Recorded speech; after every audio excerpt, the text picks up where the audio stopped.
Well, hey, welcome to another edition of Rimshots with Sean, brought to you by Barstools and Bandtalk, the mayoral candidate edition. I am here with the one, the only, Pam Lovelace, and her husband is right over there, but he doesn't. We had a good chat there while we were waiting. Thank you so much for doing this.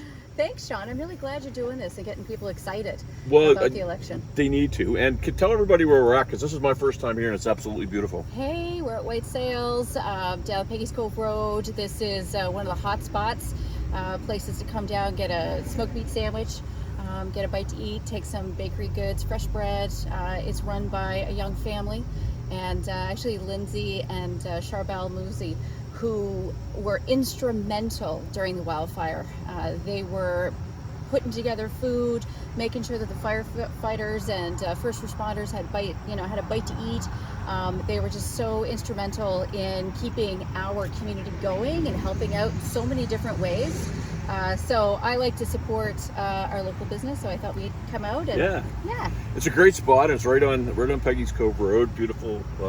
I guess, is that a freshwater lake or is that part of the ocean? No, it's the ocean. And so the other thing you got to think about too is karaoke. If you karaoke, you got to come on down here. So Brandon Walker does that. I was with Brandon on Saturday night. We had the birthday show for Michelle Ryder, and Brandon was out. He got up and sang with the band, so that was kind of fun. Right on. So let's start right off the gates, right into the bat here. You're swinging for the fences, because the way it works is if you don't win, you're done. Right. Well, I was elected in October 2020. I came in for one term. Right. I committed 4 years to that one term. I had a list of things that I wanted to get done, and I've been able to get through that list. I've got over 50 initiatives that I put forward in the last 4 years. I've still got a couple in me before we shut down in early October. But obviously, if I don't win, I'm just going to keep moving on and doing what I do. I also teach at Dalhousie University. I did not know that. I teach local government. I designed a course for Dalhousie. And in addition to that, I've been doing communications and project management for the last 25 plus years. So, I'm in this to win, but I'm also in this to change the conversation and to get people to care about what's happening in this capital city.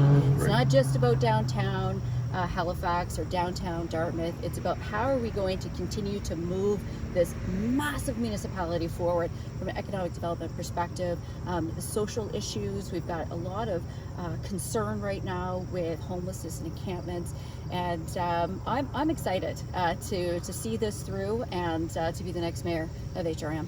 Well, and very well said. And I'll say this too. You were part of, I think, if I get this right, historic council, because it was the first time that as many women were elected. And actually, Trish Purdy is a friend of mine. I used to work with her husband Ken. And how was that so far? You only got a few more months, but. Well, it's been really interesting to see the shift in council when you have more diversity at the table. You've got different conversations. You have different emotional intelligence that women are bringing. And we were very pleasantly surprised to see gender parity at HRM, because prior to this, there were more men named Steve than women on council. So it's nice to see this change. And also we've seen a lot of, especially from women that I've been working with on council, to see modernization, to see changes, to see a fresh new approach to how we deal with complex issues, including crises. So, everybody thinks that, you're the mayor and you're the big cheese, but you're really one vote around the table, right? You represent HRM in some different sorts of things, and Mike, who I've known through the Dartmouth Whalers, because I ran the Dartmouth Whalers for a number of years, and his son played there. Mike was, I'll call him the most excellent politician. He did a great job. He was a good ambassador. What are you going to bring that you think is going to be a little bit different than what he did? Because this is only going to be the third mayor in the history of HRM. Which people don't. Fourth. Oh, who was number four? Fourth. So Walter Fitzgerald was the first. Thank you. Then Peter Kelly. Then Mike Savage for 12 years, and then we'll have a fourth. And you know why I missed that? Because I was living in Toronto when Walter was there. So there you go. We talked about that off camera. So even still, for the amount of time that that's right, HRM has been around, that's not a lot of. So 30 years. Right. We're going to be hitting our 30th anniversary as an amalgamated municipality. And yet we still have all of these legacy challenges and leftover issues that haven't been dealt with from the former county, from the former city of Dartmouth, and very serious infrastructure issues, including, where's the next watershed going to come from? Right. What are we going to do if the McKay Bridge is going to be shut down regularly to rehabilitate that bridge because it's near its end of life? What happens when we continue to grow and increase residential development without the infrastructure planning and the transportation? And it's not just about Halifax. My campaign is a capital region campaign. So I'm not just talking about HRM, I'm talking about what's happening on Highway 102 from Stewiacke, all the way down to downtown. How do we ensure we get transportation throughout? So what am I going to bring differently? Well, number one, I'll look different. Yeah, that's right. You're not a white male, so that's certainly a different thing for sure. But I'm also not a career politician. Well, and you know what? I'd like to talk to you about that a little bit, because I know who you replaced, and however that went, it doesn't matter. But you have a very big area, and I know this from hockey, because the amount of kids that are out here that play hockey, it's huge. Second to Bedford. Yes. Your area is huge, and then you had the wildfires that took place when you were here, and the floods, and we also have a lot of baseball. Hamas Plains A's, they're doing really, really well. And you're not a career politician. I'm not. So how do you think that resonates with your residents? So what's interesting about me, so I'm not like the others, and I started working when I was 13 years old. I left high school when I was 16 to work full time. Okay. Moved out on my own, did my own thing, got myself through university. I've got 2 degrees, a regular bachelor's degree, honors degree, and I also have a master's in education. And I've had an incredible career. I was a television producer with CBC. Didn't go to journalism school. So I'm the type of person, you can give me a job and I will run with it. I will figure it out and I will do it with the best ability and my whole heart. And I think what's different about me is that I look at everything and then I find out what's missing. Mm-hmm. And instead what we've been doing is we've been looking at the minutiae of some of these issues without thinking about the ramification or the unintended consequences of a lot of these decisions. And I'll just point out one, which we are all talking about in this municipality, and that's egress. So many subdivisions were built with only one way in and one way out. Yep. And that has been going on for 50 years. And finally now it's stopped. And we will not allow any more subdivisions to be built. But we have to catch up on this infrastructure deficit. We've got to address some of these issues. So a lot of times I feel like I'm, just cleaning up house and attempting to modernize policy so that we can build a capital region that's ready for, it's going to be 2050 soon. Think about that. I know. We're going to be talking about 2200. Yeah. If we're all here for it. We need to be ready to make sure that we all are all here for it, and that we're leaving a sustainable community for our children. My kids, my son just turned 21 this weekend. My daughter's 18. And like all of young people that age, they're wondering, is there a place in Halifax for me? Can I afford to live here? And all of that stress that they're under, they'll leave. And we're seeing the highest rate of unemployment rate. So I'm totally excited about addressing some of these legacy challenges, working with our partners at the province and at the federal government to do what Halifax needs, not what the federal government needs. Because for too long, Sean, they've just been giving us money and saying, here, build us bike lanes, here, let's do this, let's do that. And that doesn't work anymore. We need Halifax, made in Halifax solution. And that means we need to drive the bus. We need to determine where those infrastructure gaps are and what money it is that we need from the federal government. Because remember, that money that the federal government has, that's our money. Well, and people need to remember that. I mean, it's really funny sometimes when you hear the federal government is doling out. Well, guess what? They shake you upside down and get the change out of your pockets to get it, right? Exactly. It is our money, and people need to remember that. And so you mentioned young people, and I remember when I moved back from Toronto trying to buy my first house, and it was really, it was a challenge. I could just imagine what it's like now.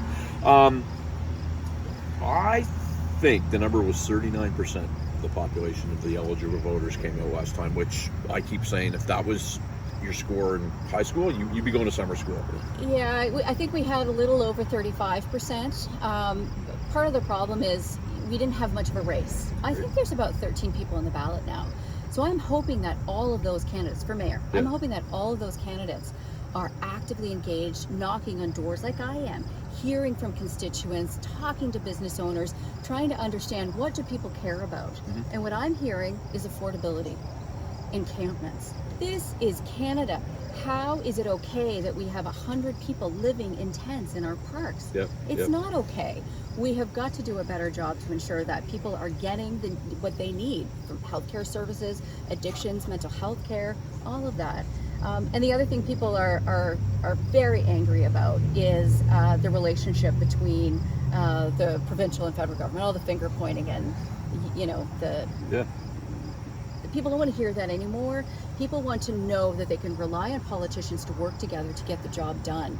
So I'm excited to be able to do that and to build bridges and literally build bridges.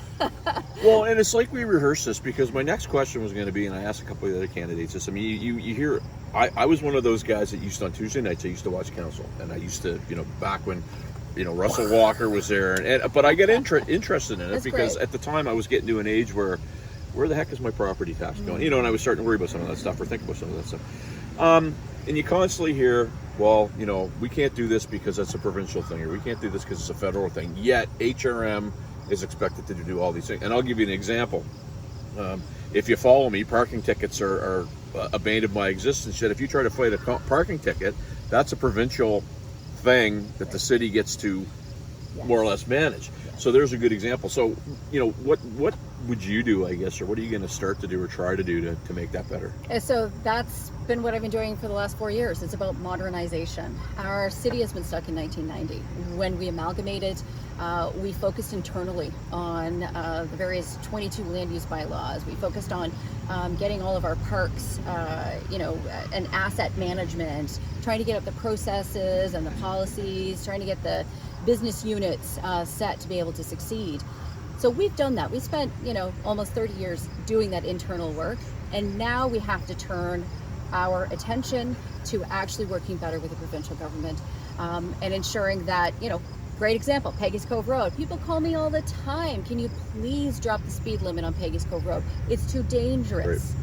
No, I can't, because it's a provincial road. Right. So I'd like to see, this comprehensive policy put in place for HRM that includes municipal rules and provincial rules that are aligned, right? Like we need to do that. And I brought this book with I was going to ask you again. I was going to ask you. Obviously, we're not going to read that all here today, but you have it here for a reason. I wanted to just help people understand. So this is our capital plan that was approved. This is the draft one that council reviewed. It's just the capital plan, okay? Hundreds and hundreds of pages here, looking 4 years out to over $1.2 billion just for municipal assets. It's not including the provincial assets. Right. If you add on the provincial assets on top of that, such as Highway 103, 102, 101, etc., you're talking about billions of dollars that are going into infrastructure management and asset renewal.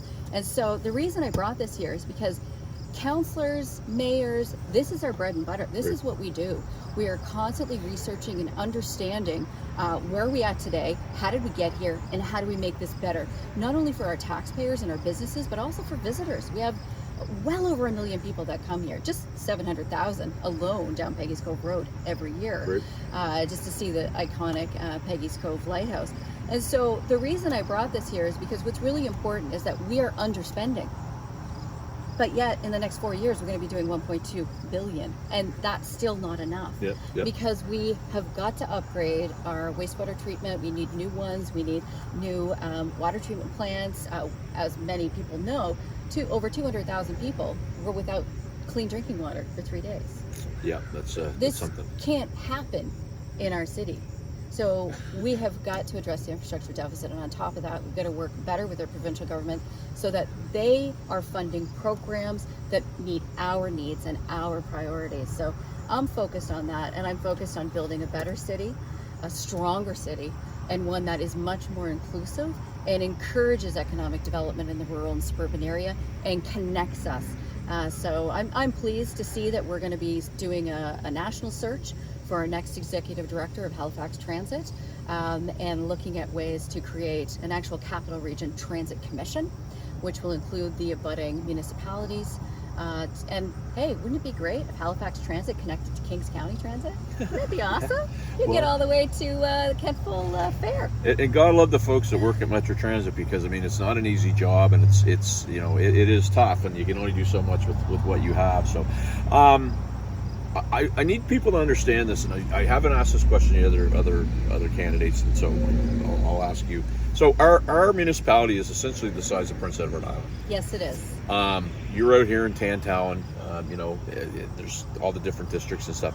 But when you sit around the table, you got to make decisions not only for your folks, but ecum seekum to wherever. That's So right. what does that look like for you? And you know, and I guess people around the table, because you got to keep your constituents in mind. But there's obviously the push pull.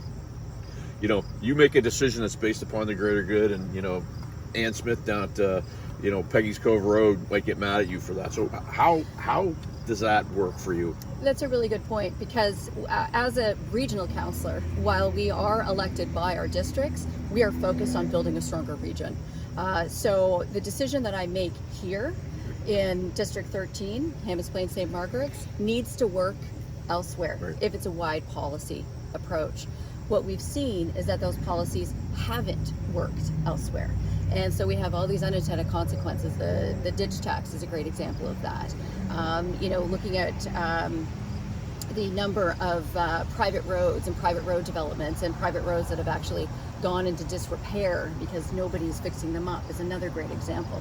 Those are issues that affect all districts. And what I'm concerned about is taking that bigger viewpoint. What are the unintended consequences of this policy? How can we ensure that it's meeting the efficiency needs, that it's effective, that it's actually going to, net the result that we're going for, and that it's cost effective? Right. Because time and time again, we're not doing things from a cost effective approach. The encampment's a great example. We're putting people in encampments, then we're moving them out. Right. I call that the musical parks of encampments. It's not working. Right. So I just think we need a new approach. We need somebody with fresh eyes, fresh face, Yeah. and looking forward to continuing to knock on doors. And I'm inviting people to come and see me. Give me a call, 902-237-1747, or email info@pamlovelace.ca. Let's have a meet. Let's have a meetup. Let's have a beer. Let's have a coffee. Let's have a conversation. Right? Come down to this place, and I'll tell you, she was super easy to get a hold of. And I will say, not to put any bad blood, but there's only one candidate that has not responded, and I'm totally fine with that, because I will work with whoever showed up. And part of this was for my viewers to get to know the candidates, because sometimes they don't get to find out who they are. They just see you in the media or what their buddy says or thinks or whatever. So last thing, you want to be mayor. This is your pitch to these people that are going to watch this. What would it be? What is it going to be? It's going to be build smarter, grow stronger, live better. We have got to do things much more efficiently. We've got to fix City Hall.